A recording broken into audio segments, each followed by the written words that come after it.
All right, y'all. Anthony Joshua versus Daniel Dubois. Now, be honest. How many of y'all thought that fight was going to turn out the way that it did? I myself said it was a 50-50 fight ahead of the fight because, and I was only basing it out solely off of Daniel Dubois' last performance. He won, but he took a lot of big right hands in the process.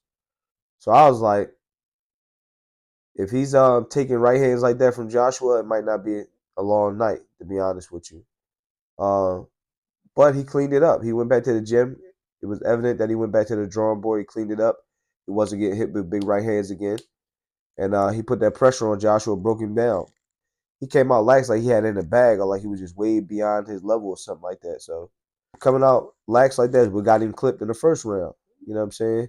After the first knockdown, he was never recovered, honestly. Just you can tell. If you know anything about boxing, you can see and tell that he never recovered from the first shot that he took.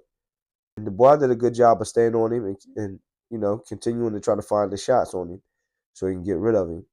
And it was the accumulation of punishment that put him down. The last shot that hit Joshua wasn't even like a super big shot. It was a short right hand that caught him in the middle of throwing his own right hand, but still, it wasn't. The shots he got caught with earlier were a lot bigger, honestly. Yeah, man, Joshua showed a prime example of what not to do when you feel like you got somebody hurt. Like, you never run in. These are all professional top level fighters. You never run in on somebody just because you think that they're hurt. You know what I'm saying? Especially when you ain't fully recovered yourself. And that's what he did, man. I've seen it happen plenty of times, but this was just another time to add to the mental Rolodex, man. Another time and another example of why you don't run in on somebody just because you caught them with a clean shot. Or if you do come in, you got to be calculated when you do it so that you don't run into a shot yourself like Joshua did the other night. I will say this about Joshua. I don't want to say all bad stuff about Joshua.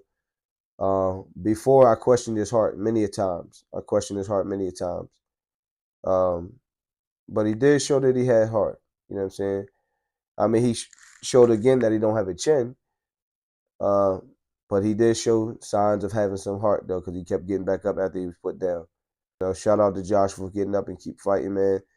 And I think he's gonna be all right, man. He understands what boxing is. It's a business at the end of the day. So he's just milking it. He gonna fight till he don't want to no more, and then that'll be that though, man. But shout out to both of the Warriors for getting in the ring and going at it and daring to be great, man. It's a dangerous business out here. So anybody who's willing to get in there and take a chance and put the work in and get in there and take a chance, I respect them. Where do they go from here? I'm not sure. Um, I'm sure Joshua's going to fight again. You know, what I mean, I don't think he's going to retire off of this fight. He makes too much money. I mean, he sold out the Wembley Stadium, 96,000 people. He's not retiring yet. You know what I mean? And his loyal fan base is still going to want to see him. Um, Now, where's Dubois go from here? It's interesting. I'm not sure. I'd like to see him and Joseph Parker, to be honest. I don't think none of the heavyweights are really ready for that yet. None of the heavyweight prospects that we have.